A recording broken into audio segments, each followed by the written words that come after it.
Welcome to the Addiction Solution Podcast. I'm Michelle Dunbar.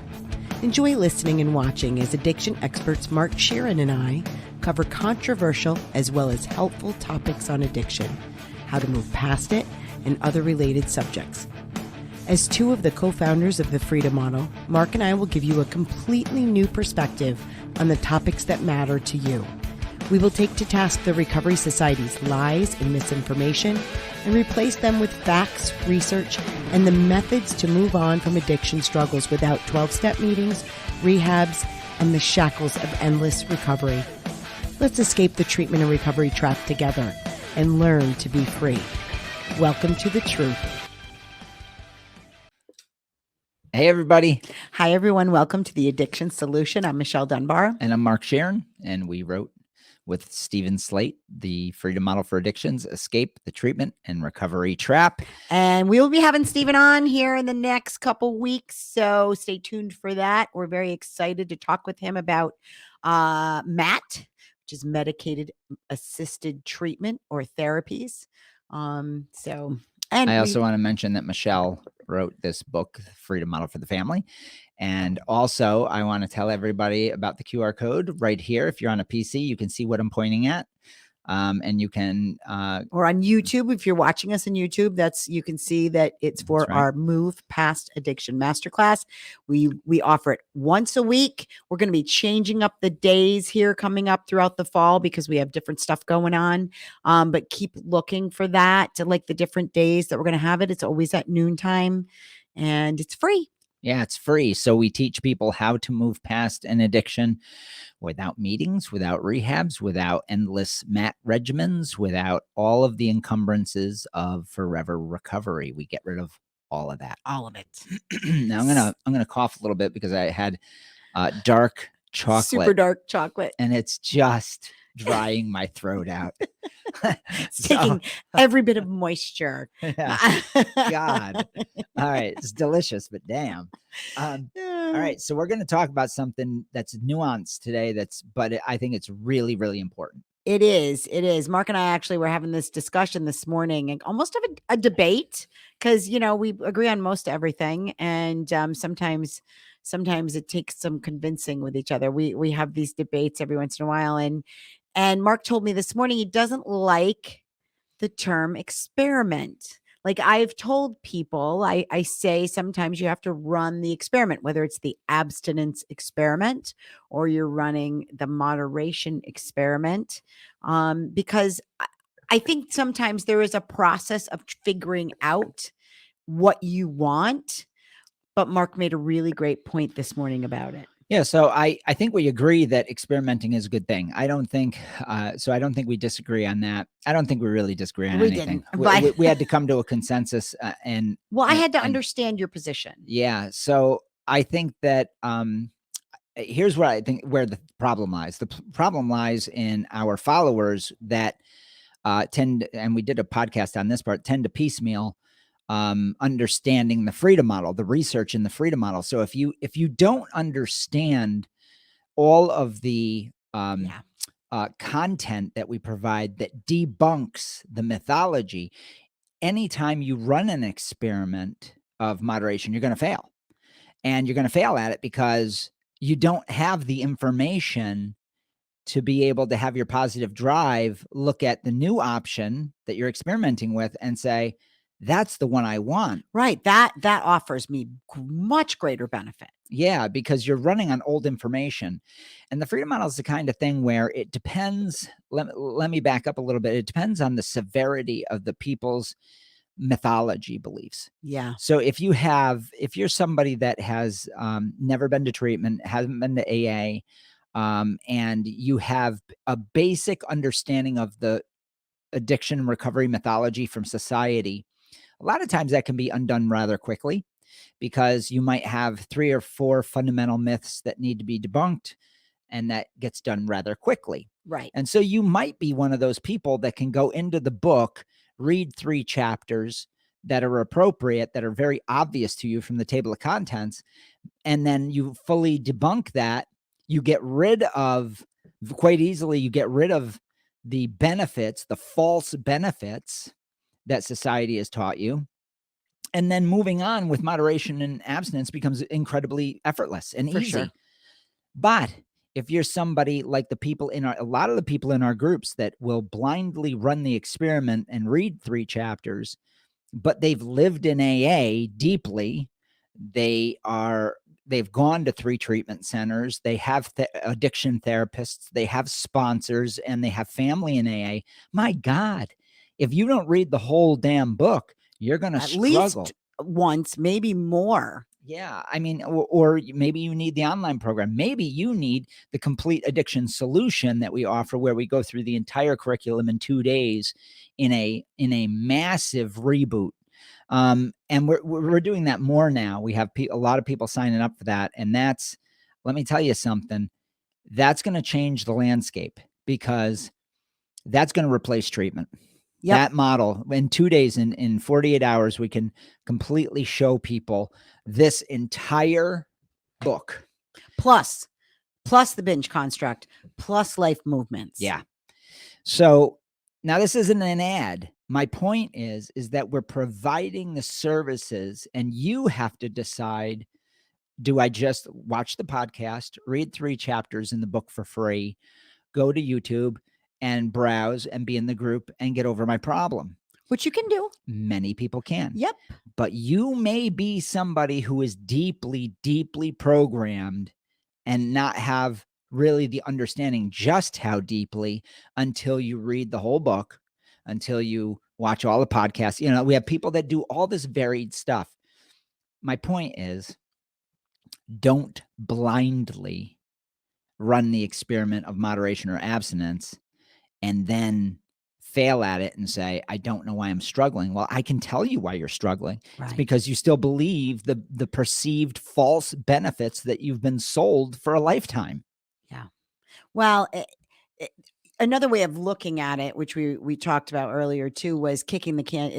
Experimenting can be kicking the can down the road of, really, some people postpone or procrastinate really learning all of the information because they want to hang on to their beliefs. They want to hang on to this belief that, ooh, getting drunk is the only thing that makes me feel good. Yeah. And I'm going to further that idea with something that's maybe going to sound a little unpopular, but there are people that are just flat out lazy, who just don't want to do the work necessary to debunk all this stuff. And I think, I'm not saying you are, I'm not talking to each individual out there. I don't know you. But what I'm saying is, you better identify that within yourself and say, really, why am I avoiding doing the work? Right. Is it because I want to keep the belief?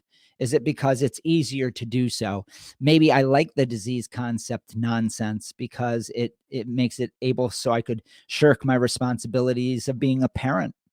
I know in my mother's case, that's exactly what she did. She had 12 children, and she used the disease concept to bail, to just leave. In recovery. Yeah. So, this, I want to just digress for a minute, where the recovery world is like, if you're a heavy drinker or you're a substance user, you can't be a good mom. Well, I've known plenty of moms that were terrible moms in recovery. My dad was not a good dad in recovery, and so just the thought of drinking and drugging making you a bad parent is really a misnomer.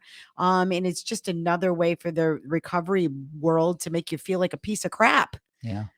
So, but going back to this idea that, look at, if you're somebody that's just plain lazy, as Mark says, well, you see benefits in that too. Yeah. So if that's yes. your habit, then maybe you have to look at that first. Yeah. What are the benefits of laziness? I always tell people, what are the benefits of depression? Yeah. What are the benefits of continuing your anxious thoughts, right? Perpetuating them and reinforcing them and focusing on them.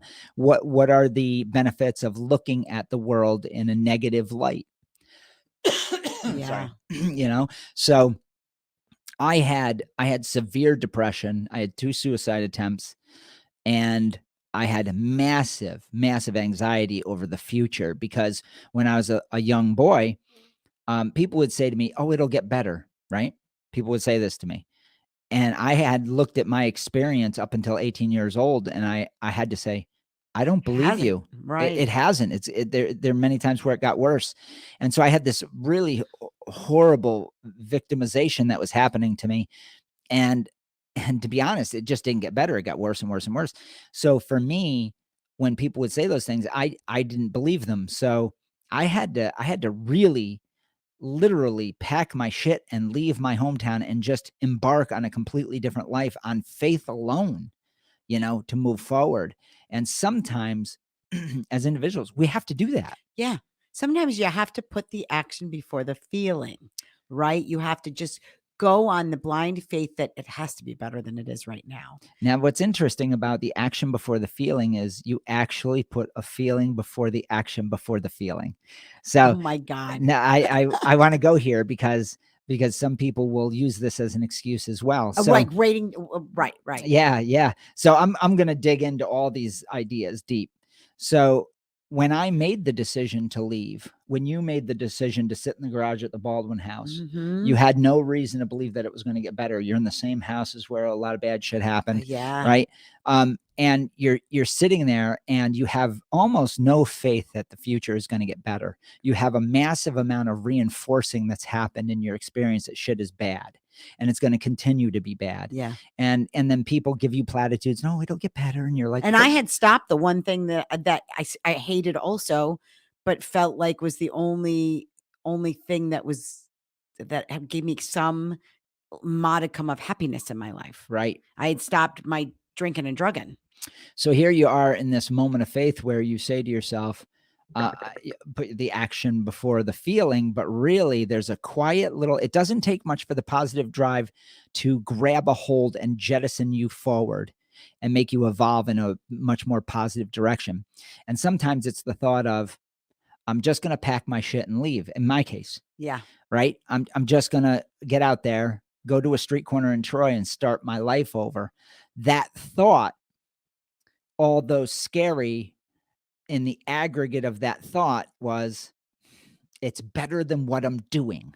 Right. It was my life was here way down low and it was right here, and getting high was down here. They were all really close, which is what a difficult decision is. When people That's say, right. what is a difficult decision? It is when the benefits of each decision are a race or a horse nose they're race. neck and neck. Yeah, they're neck and neck, a horse nose race. That's right. Mhm. Yeah. So you're just neck and neck, and one can pop up and one can do that. But what changes that? And here's what's awesome is if you understand in the realm of drug use habits, if you learn the freedom model, it goes up here. Because the Yeah. benefits of reality, of debunking the old idea is you debunk all the mythology that this drug is awesome. And what happens? It goes down. It does. It goes down. You don't even have to do much. Do you see how this one stayed the same? Yeah, you just learn the information. Just by learning the freedom model, you are devaluing that. And then moderation and abstinence, you don't even have to change your perception of it. You may think that moderation and abstinence is going to kind of, that's where I was. Oh, me too, for sure. Like, fuck, my life is now this mundane. Well, we didn't even have the moderation option at the Right, time. It was like, right. we were told it was either out of control substance use or total like abstinence, like you're some kind of like, I don't know, perfect person or something. Yeah. So with the freedom model, as you debunk the drug mythology, you're taking the value of your old perceptions of drugs and alcohol and the benefits, and you knock them down. Yep. Then moderation and abstinence, they haven't moved because you think your life is basically over, right? Yeah, you you think, do. But your life basically over, at least you don't have this anymore. Right. Now, so then you have something to work from. Then you say, okay, all right, now I'm gonna moderate my use because I no longer believe in all this, right? It's now the value of that is way down here. You've devalued the drug bigs, chapter 17 through 21, all the chapters, all of it. You beat everything up, you've challenged everything, you've done the work, and you've devalued it, but you haven't changed anything else. Now all you have to do is little things, and your life just keeps going up steps. because the value of drugs remains devalued. Once you know the truth, it's the truth is the truth is the truth. You can't unring that bell. You can't now say, oh no, heroin is my answer, because you know the truth that it never was.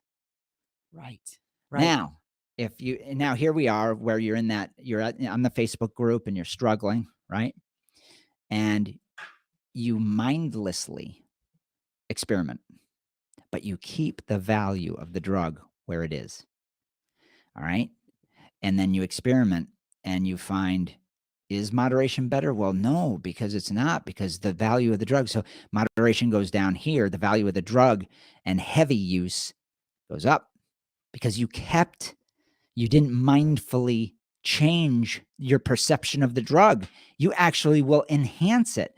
So you moderate and you don't even like it because you say, no, heavy use, I want all these benefits. Then you fail at moderation, which now you just knock moderation way down and you increase the value of the drug because you keep that sucker alive. You keep the lie alive. And that is that drugs have magical powers. So then you hit it heavy and moderation goes way down here. You feel like a failure, that whole thing, the value of the drug goes up, feeling like a failure. You keep this intact. You keep that value intact. That's right. Now the drug is your answer for failing. Yes. And then it becomes the answer for everything. And then you think, oh, see, this freedom model is bullshit. Right. And now the drug is way up here because you have just reinforced everything. So that's a no-winner, man. Yeah. That's all based on mythology, unfortunately. Well, and so this is the other part of this discussion that Mark and I had this morning, and that was, so you like this thing, and I always kind of compare it to food, because people get their preferences for different foods, right? And they have, and there's this idea that if I like something, I'm always going to like it, or if I don't like something, I'm always not going to like it, right? But there's a difference between liking something. I like the taste of wine. I don't typically like to have more than one glass of it. Okay. There was a time when I loved intoxication. I don't like it now. So there's this idea that you'll always like the things that you like, and it's not true. We change our preference for things all the time based on learning. That's right. Like, if you're open to the process of learning new things about the things you like. There was a time when I, loved a bag of French fries from Five Guys, right? I don't now. I don't like it now. I don't, for many, many reasons. And with the knowledge that I learned, the taste of it isn't the same as it used to be for me. Absolutely. Like I went out to breakfast this morning with a group of people. It was great.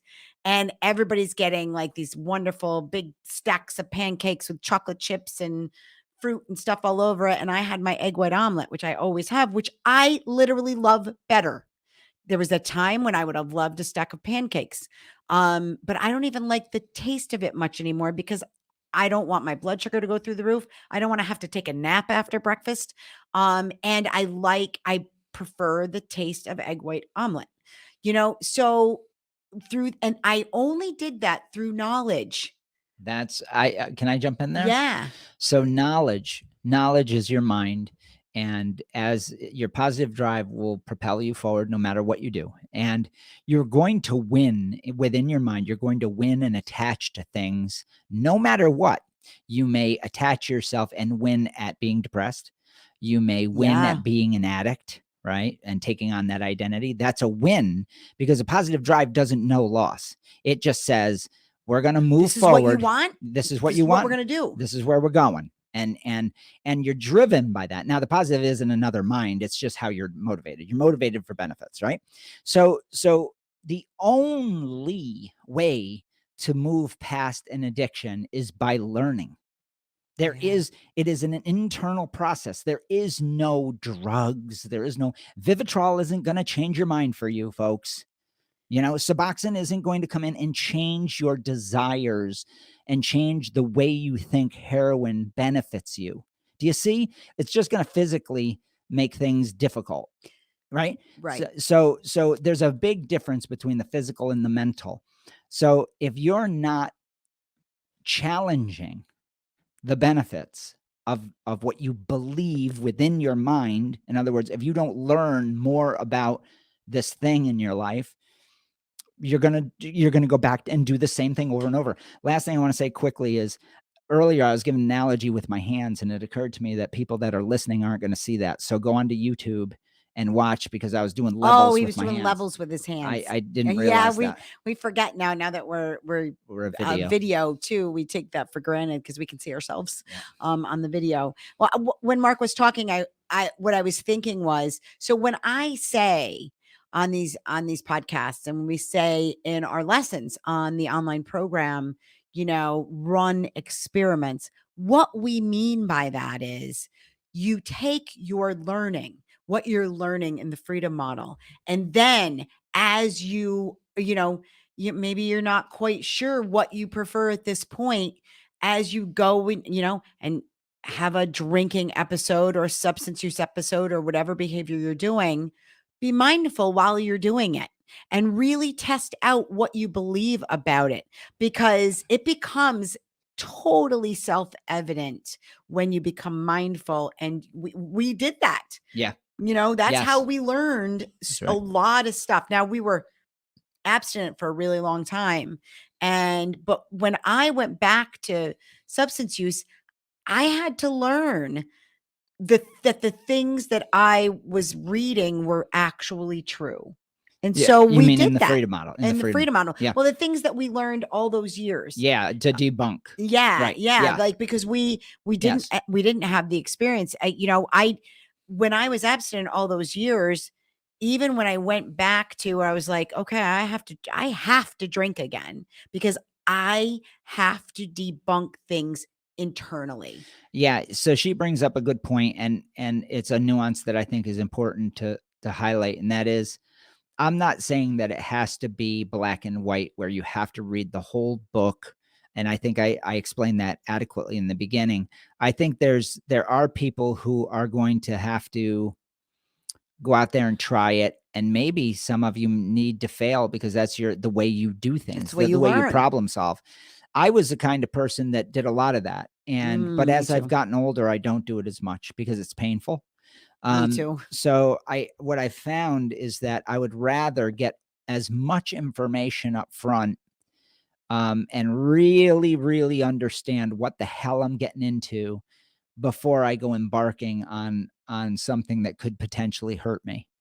And if I were going skydiving, I most certainly would want a teacher to do that, and, or if I was going to race motocross again in the vet class, and I haven't raced now in 25 years, I would probably want to talk to some of the guys in the pits and say, what are they running?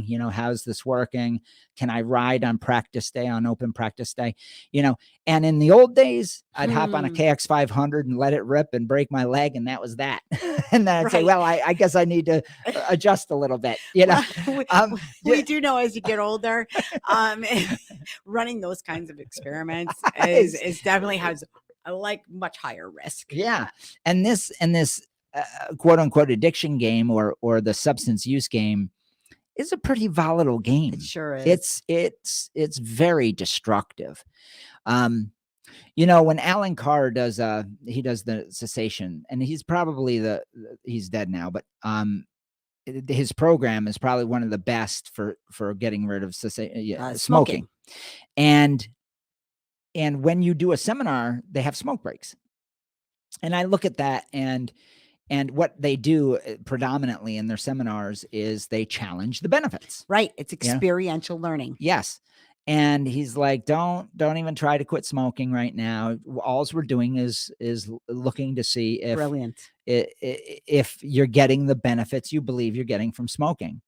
And now smoking's a kind of a cut and dry thing, because it's pretty obvious that there aren't any, and the benefits are so small, and they're very culturally driven and marketing driven. It relaxes me. It gives my hands something to do. It gives me a break, whatever.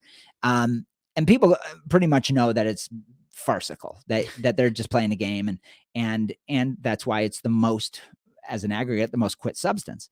For sure. So, but with drinking and drugging, we have this active placebo effect, and that is that we get a real physical sensation in our bodies that can be long lasting. Yeah. It's not just a few minutes with nicotine. So, and the belief system behind it is profoundly religious. Oh my gosh. And the mythology is deeply religious. And you know? it's highly reinforced in marketing. Yeah, Like, it's a religion. So yeah, it's right down, like even pharmaceuticals now is the marketing behind pharmaceuticals is, I mean, they spend billions. I think it's I have to point out, we're going down the pharmaceutical road with quote unquote addiction medicine. It, to me, it's so obvious what a failing this is going to be, because a drug is a drug is a drug. They all do one thing very good, and that's affect the body tissues. Right. They do nothing to change your beliefs. Nothing to change your beliefs. So if you believe that Vivitrol or naltrexone or Suboxone will help you, it will. That's called an active placebo. If you believe that they won't, they won't. If you believe somewhere in the middle, it'll be somewhere in the middle. It may help you for a little while, and then all of a sudden until it doesn't. Right. But the active placebo with that drug is that, for instance, naltrexone or Vivitrol, I can't get drunk or high anymore, right? I can't feel the physical sensation, but it didn't take away Your desire. the beliefs that drive your desire. Exactly. It never touched them. It never had anything to do with them. So I have the analogy in the book of the NASCAR driver. If you don't know what I'm talking about, look it up. But these ideas that we can force people to stop drinking and drugging based on making them feel one way or the other physically is laughable, because the whole game of addiction is based on your beliefs of magic. Yeah. That they are a mental elixir, and that it makes life better, that it makes the party better, it makes you relaxed, it takes anxiety away. These are all objects of the mind, of the metaphysical mind. So these drugs, they can't do that. So it's really unfortunate that we're going down a path where we're taking drugs to stop taking drugs, and that they've made people believe this shit. It's remarkable marketing. Well, it really is. I mean, but it all started in the mental health world too.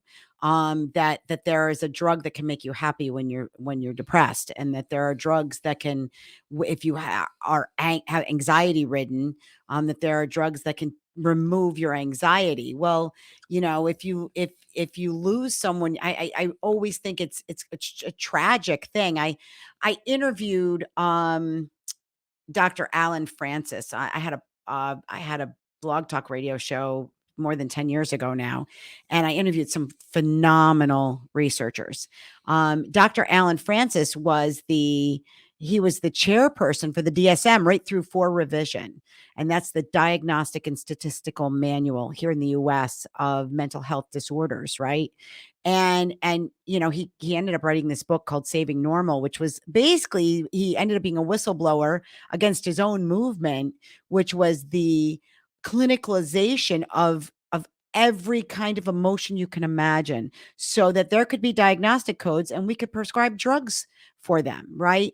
And I can remember specifically talking to him about now people, if you lose somebody close to you, you're going to be prescribed medications, so that you don't have to feel sad. Yeah. And I mean, like, how am I not going to feel sad when I lose a parent or a child?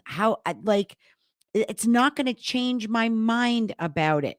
right. It may, like, deaden things a little bit, make me feel a little more dead inside, maybe. But Yeah. it's not going to make me think that this tragedy is okay. It's not going to make the death of a loved one fun No. or meaningless Or meaningless. You're going to deal with these things the way you deal with them. one way or the other. Yes. You're going to. And because the mind And I'm going to say something, the mind will supersede a buzz, and it will Yep. also supersede an antidepressant. It will supersede a benzodiazepine high. It will supersede the physical. Yeah. It will find a way to make sure, because the mind runs things. And so what the pharmaceutical companies have done a masterful job of is they conflate mind and brain and body, and they make Right. it one. Yeah. They make it a Which we homogenous just one. talked about in the last podcast That's episode. right. And so by doing that, they make it sound like their drug changes your mind for you and makes life easy, or fixes your depression, or fixes, when depression and anxiety are your perceptions of situations that can be changed internally at will. Yep, they're a product will. of the mind, That's- of your mind, which you have control over. That's right. How you interpret events, which can change. So there's a war going on, a culture war, and that is, are you a minion of your biology, or are you in control of your own destiny and mind? And the freedom model and the research shows it over and over that It does. you're a thinking creature with free will, and for God's sakes, use that. Now, I think so. Yeah, run the experiment with knowledge, but with knowledge, and get all the information. Do not feel like a failure. You are never failing. You are always winning at what you want. I want you to, this is really important. You are always winning at what you actually want. Your actions belie your personal truth. Now, it may be fucking destructive. Yes. You're winning at killing yourself. Okay. That may be what you're doing. I did that for 6 years. And then I struggled for 10 after that to undo all of that. So I was winning because I had poor knowledge. I had a knowledge base that was incorrect, which can only hurt me. And I watched thousands, and I've watched tens of thousands, as Michelle has, win at mythology. Yes. Win at living their lives according to lies. If you want your life to be really shitty, like mine was, and be depressed and suicidal, well, then live your life by a bunch of lies or information from marketing campaigns that make drugs seem magical when they can't be. And then you're left with nothing. You're left with a lie. Your whole life becomes an exercise in futility. Now, it just kind of popped into my head that some of our listeners are going to think that they're going to be frightened and scared and depressed that, okay, so you're saying that there's no drugs that can help me, and I'm super down and I'm super depressed, and the only thing that has ever seemed to help me is these substances. We were both there. And the key to getting past that is to take a minute and open your mind to the possibility that, holy shit, I'm in control. And this is incredibly great news, because yes, all I have to do is change my perspective. All I have to do is get some knowledge and learn that I can create a happier life for myself, that the happiness is already there. It's there. It's within my reach. I just have to learn how to access it. Yeah. You make a great point. So I don't want to make this sound like it's some sort of easy path sometimes. My path was anything but easy. Me too. But there does come a crossover point where the knowledge of truth about how ineffective drugs really are at taking care of our emotional lives, and when the knowledge of truth about that piles up deeply enough, you will effortlessly let go of a pile of lies in exchange for the truth that I am this empowered being from birth, that I have autonomy, that I have free will, that I have a positive drive that's trying to push me to other benefits. I used to think that drugs were beneficial in this way, but I found out that that was a lie. Okay. And I know that that can be disenchanting and a struggle at first, because your best friend just got taken from you. But you know what? Sometimes, have you ever had a friend that really wasn't a friend? And then one day you realize that maybe for 20 years you were a friend with somebody that didn't have your best interest, and you let go and you were free, or 5 years or 1 year even. And so the point is, what you're going to move on to with the truth is easier, better, more efficient in your life, opens resources to your money and emotional value. And time, the most precious of all resources, the most unrenewable one of all. You're going to get more of it back. You're going to get all kinds of these massive benefits in exchange for letting go of a series of lies. That's what this book does. Now, if you don't learn good with a book, for God's sakes, get the online program. Go to our masterclass. We'll chop the price in half if you go to the masterclass, because it sets up. We have figured out how to help somebody the most efficient way. Go to the masterclass. Get the online program. It's $225. For God's sakes, it's over 100 video tutorials on this subject. We can debunk the whole thing for you, and you can do it at home on your schedule. In a couple weeks, if you really dug down and like watch them all.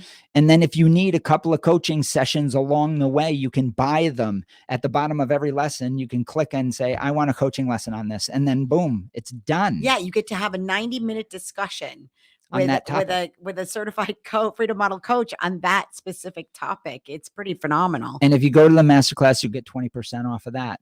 Now, let's say you're as screwed up as me and Michelle. Then what you're going to do is go to the Complete Addiction Solution Program. And that's the 2 days you come up here and you get taught by us personally. So you spend 2 days with us. Like actually it ends up being closer to 3 days because you're going to come in the day before usually and then leave the day after. And you know, we're going to be talking the whole time. And then after you leave, you get to go back to your life, right?